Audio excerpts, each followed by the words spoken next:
இந்த வீடியோவில் டெக்ஸ்ட் மெனுவில் இருக்கிற சில கமாண்ட் பற்றி பார்க்க போகிறோம். டெக்ஸ்ட் மெனு செலக்ட் பண்ணிக்கிறீங்க. இன்சர்ட் சிம்பிள் கேரக்டர் கிளிக் பண்ணிங்கன்னா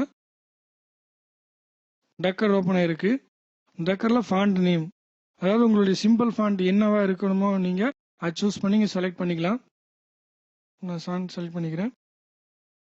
இங்கே செலக்ட் பண்ணிக்கிற இந்த ஏரியாவில் தெரியுது இல்லைங்களா, இதான் வந்து ஃபாண்ட் கேரக்டர் டிஸ்பிளே ஆகிற ஏரியா. நீங்கள் இதில் எது வேணாலும் சூஸ் பண்ணிக்கலாம். இப்போ கேரக்டர் சைஸ், அதாவது நீங்கள் செலக்ட் பண்ணுற ஆப்ஜெக்டினுடைய சைஸ் வந்து எவ்வளோ வேணுங்கிறத இங்கே மென்ஷன் பண்ணிவிட்டு செலக்ட் பண்ணிக்கிறீங்க. இந்த குளோபு இன்சர்ட் கொடுத்தீங்கன்னா ஒரு டிராயிங்கை நமக்கு கிரியேட் ஆகி நீங்கள் வந்து ஃபில் பண்ணிக்கலாம். எனக்கு இந்த இதில் இருக்கிற சிம்பிள் அத்தனையும் வந்து ஃபாண்ட்டில் வரணும்னு நீங்கள் நினச்சிங்கன்னா டெக்ஸ்ட் டூல் செலக்ட் பண்ணிக்கிறீங்க. ஜஸ்ட் ஒன் கிளிக் பண்ணிவிட்டு எந்த கேரக்டர் உங்களுக்கு வரணுமோ அந்த கேரக்டர் கிட்ட செலக்ட் பண்ணிவிட்டு இன்சர்ட் பண்ணிங்கன்னா இங்கே வந்து கேரக்டர் வந்து இன்சர்ட் ஆகிக்கும். இப்போ வந்து இதில் வந்து ஃபாண்ட்டாக இருக்கும். ஜூம் பண்ணி பார்த்தீங்கன்னா தெரியும், இங்கே ஃபாண்ட் டிஸ்பிளே ஆகுது. அதுவே நீங்கள் எந்த டூல் எதுவும் செலக்ட் பண்ணாமல் ஜஸ்ட்டு செலக்ட் பண்ணிவிட்டு இன்சர்ட் பண்ணிங்கன்னா டிராயிங்காக க்ரியேட் ஆகிருக்கும். சரிங்களா?